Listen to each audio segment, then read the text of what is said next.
Malthael originates from the Crystal Arch, the source of all angelic beings. The Crystal Arch is the spine of the creator god Anu, who I've mentioned in a few other videos before. As an archangel, Malthael embodies one of the 5 virtues of Anu, specifically wisdom. His presence is marked by a profound understanding and insight that sets him apart from others. Alongside Imperius, Tyrael, Oriel, and Ithirael, he forms the Angerus Council. This council is established to lead and guide angelkind, ensuring the principles of heaven are upheld. Malthael assumes the role of the council's leader, being the eldest amongst his peers, although by how much we don't really know. His leadership is characterized by a contemplative approach, often seeking to understand the deeper connections within the universe before acting. The Angerus Council, under his guidance, navigates the complexities of their celestial duties quite successfully, making decisions that shape the fate of both heaven and the broader realms. In his capacity as the Archangel of Wisdom, Malthael's insights are invaluable. He often retreats into deep thought, pondering the intricacies of existence and the cosmic balance between order and chaos. I'm wagering here that he sees the angels as order and the burning hells as chaos. His wisdom is not just theoretical, though, but also practical, applied in the numerous decisions and strategies employed by the Angerus Council. Now, that's all well and good, but how does this reflect on the eternal conflict happening during this time? Let's talk about it. Malthael is deeply involved in the eternal conflict. As the leader of the Angerus Council, his role is pivotal, right, in the conflict. He uses his wisdom to outmaneuver and outfight his demonic opponents as war wages on, battle after battle. A true strategist, if you will. During the early days of the angels, Malthael discovers the eye of the god Anu in the chaotic realm of Pandemonium. This discovery is really significant, and it will shape the rest of this story. The Eye of Anu becomes known as the World Stone. This powerful artifact lies at the heart of the eternal conflict. That's what they're fighting about, connecting the realms of heaven and hell. Its importance cannot be overstated, and Malthael, recognizing its value, ensures that all angels pledge to protect it. The World Stone becomes a central focus for all angelkind. Its protection is number one, it's paramount. If the World Stone were to fall in the hands of the demons, they would have a leg up over the angels and tip the balance of the eternal conflict against the Angerus Council and the high heavens. As the Angel of Wisdom, Malthael possesses tools to aid him, including Shaladar, known as the Chalice of Wisdom. This artifact is unique, of course, containing a living light that never diminishes. Shaladar grants its users the ability to perceive reality with flawless objectivity, revealing the intricate web of connections that binds all things together. Malthael spends years gazing into the Shaladar, seeking deeper understanding and insights. He often retreats to a place called the Pools of Wisdom, his personal domain within the high heavens. He does this to use the chalice. These pools serve as a source of contemplation for him, enhancing Malthael's already vast wisdom. But they aren't for everyone. When entering these pools during the events of the novel Storm of Light, Tyrael finds it a cold and desolate place, with a silence that he found painful to endure. The scholar Deckard Cain believes that the Pools of Wisdom are where Malthael draws the light to fill Shaladar. Through Shaladar, he sees beyond the surface, understanding the fundamental truth of the universe. This brings us to the Sin War. During this period, not all beings were content with the perpetual struggle of the Great Conflict. You've probably heard me talk about this from my other videos, so I'll briefly recap these events here. Under the guidance of the angel Inarius and the demon Lilith, a faction of rebels stole the World Stone and created a new realm known as Sanctuary. Something important here to note is that these rebels were angels and demons alike. This bold act introduced a new element into the cosmic balance, one that deeply troubled Malthael. As the Archangel of Wisdom, Malthael is consumed with finding the stolen World Stone. Remember, he understands how important it is, how powerful it is. His inability to locate it becomes a source of serious torment. challenging his perception and judgment. The creation of Sanctuary signifies a significant shift in the balance of power, one that Malthael felt keenly but wasn't able to locate. The existence of Sanctuary is initially hidden from the high heavens, but its emergence brings about a profound change. The union of angel and demon within Sanctuary leads to the birth of the Nephilim, beings of immense power. That's you, by the way. This development clouds Malthael's visions further, creating a sense of unease and darkness within him. Again, Deckard Cain later speculated that the Nephilim's existence either obscured Malthael's insights or revealed a new, more unsettling truth to him. Keep that in mind. As the Sin War progresses, the High Heavens become aware of Sanctuary, as I've mentioned, leading to a climactic battle involving the forces of Hell, the forces of Heaven, and the Edorim. The Edorim being powerful Nephilim. Malthael observes these events, witnessing the existence of humanity for the first time. This new creation, born of both angelic and demonic heritage, presents a complex and troubling reality for him. He doesn't accept it. Following the war, which ends in a stalemate, the Angerus Council meet to determine Sanctuary's fate. Malthael, burdened by his experiences and insights, chooses to abstain from voting. Despite his abstention, the Council decides to allow Sanctuary and its inhabitants to continue, free to choose their own destiny. This decision marks a pivotal moment in the Celestial Order, one that Malthael accepts with a sense of resignation and contemplation. Way further on, after the World Stone is destroyed by Tyrael in Diablo 2, Malthael disappears. This event marks a significant shift in the Celestial Order, as Malthael had recently shown an increased interest in humanity, which is a bit weird for him. His sudden absence fractures the unity of the Angerus Council, leaving a void in their leadership and creating uncertainty among angel kind. Don't forget, he was their leader. He was the angel they all rallied behind, and now he's gone. Speculation about Malthael's whereabouts grows. Many believe he haunts the halls of Pandemonium, seeking answers to the profound mysteries of life and death. Within these halls, Malthael descends into complete madness, his wisdom clouded by humanity's existence. This madness consumes him, obscuring his once clear vision. Some, like Adria, theorize that Malthael understands Tyrael's role in the Worldstone destruction and the reasons behind it. She suggests in her book that in a final act of wisdom, Malthael realizes that Hell would always find a way to influence humanity, no matter the angels' efforts. This realization leads him to abandon the Angerus Council quest to maintain order, seeing it as a complete futile endeavor. Malthael's departure and subsequent madness signify the end of an era for the angels. His absence not only disrupts their unity, but also leaves a lingering question about the future of their mission and the true nature of wisdom in the face of humanity's unpredictable path. Further on in our story, following Diablo's defeat during his siege of the High Heavens in Diablo 3, Tyrael, now mortal, assumes Malthael's former role as the aspect of wisdom and the leader of the Angerus Council. Malthael observes these changes from the shadows and reflects on the events leading up to them. He has seen the corruption of Zoltan Kulle, a human who embraced evil, and the immense power of the Nephilim hero, that's you by the way, who defeated the prime evil in Diablo 3. This realization of humanity's latent power and his perception of them as an abomination leads Malthael to a grim resolution. Unable to vote for humanity's destruction at the end of the Sin War, Malthael now sees the wisdom in eradicating humankind. He believes that humanity, with its Nephilim heritage, represents the most powerful demonic force remaining. To eliminate this threat, he decides to transform into the embodiment of death. Malthael discovers a vortex of human souls within the Pandemonium Fortress, where the Worldstone used to be. He transforms this vortex into a soul prison, harnessing its energy to become the aspect of death.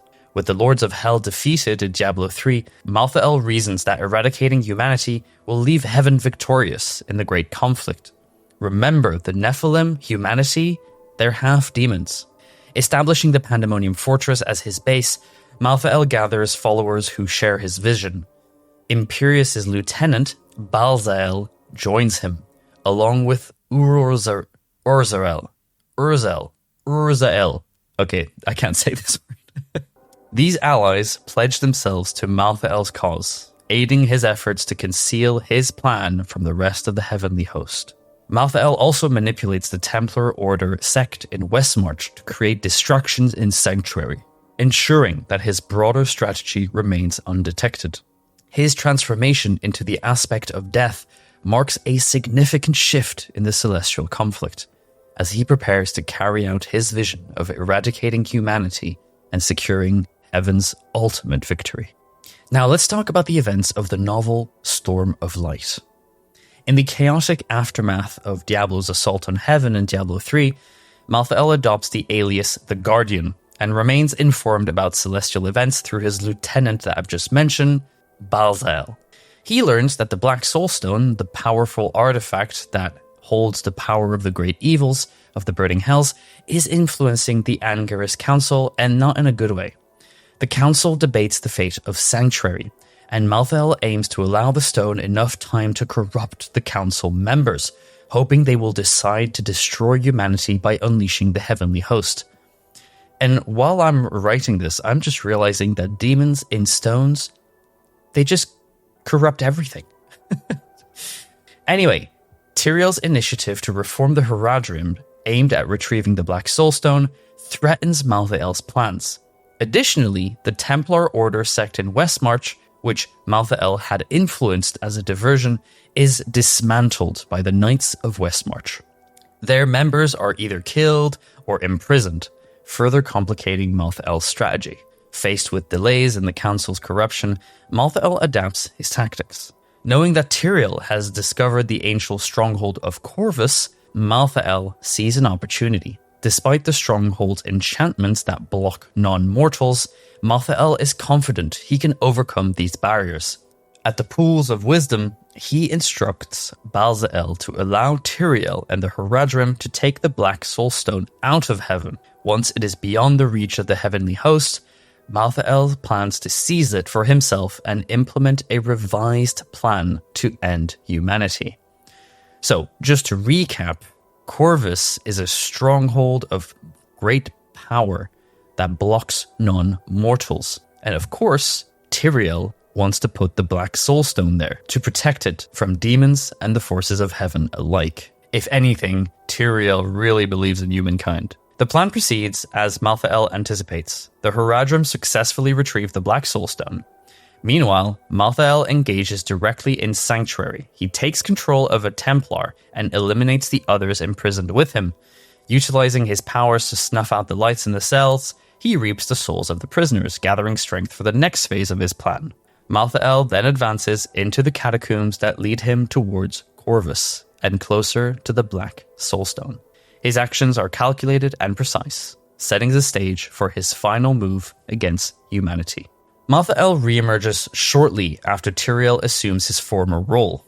Now fully transformed into the aspect of death, his return is marked by a decisive confrontation in the tomb of Rakis, where he faces Tyrael and a contingent of Haradrim who are securing the Black Soulstone. One of them, by the way, is Lorath Nar. Anyway, Malthael, wielding his new powers as Death, effortlessly defeats the Haradrim, consuming their souls, leaving only Lorath Nar spared. Despite Tyrael's efforts to defend against Malthael's assaults, he finds himself completely unable to inflict any harm whatsoever on his former ally. Malthael, recognizing that Tyrael's soul lacks the demonic corruption, decides not to view him as an enemy and spares his life.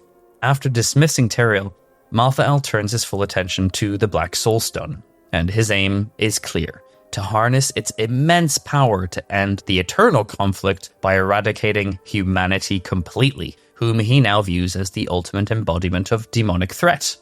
With the stone's restraints shattered and under his control, Malthael swiftly moves to execute the next phase of his plan. He leads his Reapers, a formidable force loyal only to him, in a devastating assault on Westmarch. This attack marks the beginning of a terrifying new chapter for humanity. Malthael's Reapers spread death and destruction, pushing his agenda to cleanse the world of human presence, which he believes will end the eternal conflict. Now, of course, we know this mostly as the war in Westmarch, the Battle of Westmarch.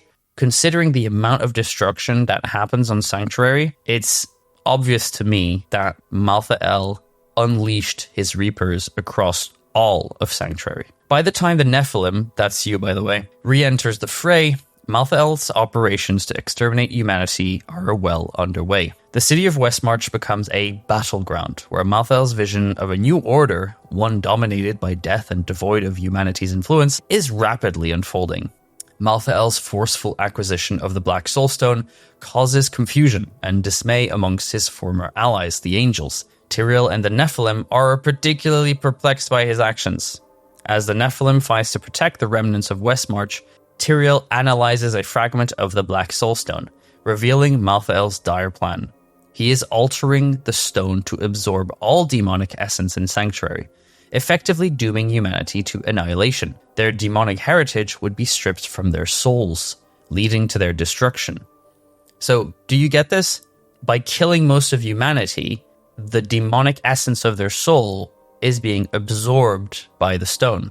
From the core of the Pandemonium Fortress, Malthael continues his dark work, feeding on the increasing number of souls of the dead, growing ever powerful. His actions not only threaten humanity, but also provoke the Angerus Council, of course. Malthael's betrayal becomes apparent when he commands his Reapers to attack the Pandemonium Gate in the high heavens, a strategic move to hinder the Nephilim's pursuit. This act of aggression pulls the Angerus Council, particularly Imperius, into direct conflict with Malthael. He didn't want to do it. He sees Malthael as his brother, but he cannot stand idle when Malthael threatens to destroy the Pandemonium Gate. Despite Imperius' indifference towards humanity's fate, he recognizes the necessity of stopping Malthael and sends celestial reinforcements to aid the Nephilim's efforts. It's really interesting, actually, because I did a video on Imperius recently, and literally in all his history, not once has he really been pro-humanity. And in a way, if at this moment he had just decided to focus all his efforts on protecting the high heavens without fighting back necessarily, just kind of like playing the defense, Malthael probably would have won. But no, he goes on the offense, he fights back, and he helps us defeat Malthael. As the Nephilim navigates through the perilous battlefields of eternity, they finally breach the Pandemonium Fortress, right?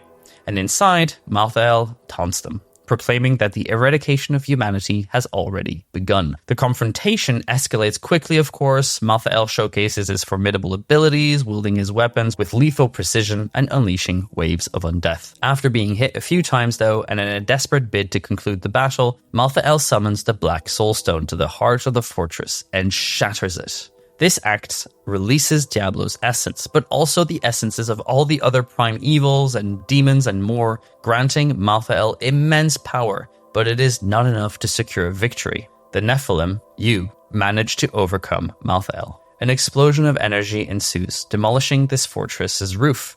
As Malthael collapses, the souls he had consumed are violently expelled from this disintegrating form, including Diablo's, who is now inadvertently freed by Malthael's final actions. Brilliant. This pivotal moment marks the end of Malthael's reign as the aspect of death, leaving a profound impact on both the celestial and mortal realms. The aftermath of Malthael's actions reverberates deeply across both Sanctuary and Heaven. In Sanctuary, his campaign results in a catastrophic loss of humanity. Up to 90% of the human population is decimated.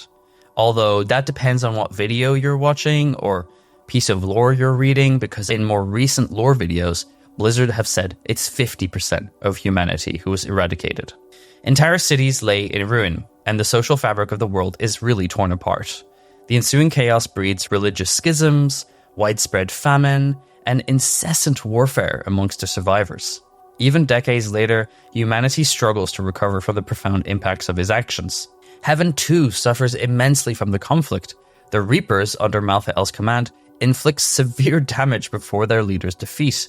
After the battle, the celestial realm takes drastic measures by closing its gates, a symbol of the deep scars left by the conflict and a period of introspection about their role and security. This is why we don't see that many angels in Diablo 4. I personally think Imperius is just sick of us. He wants to stay in his own little hub.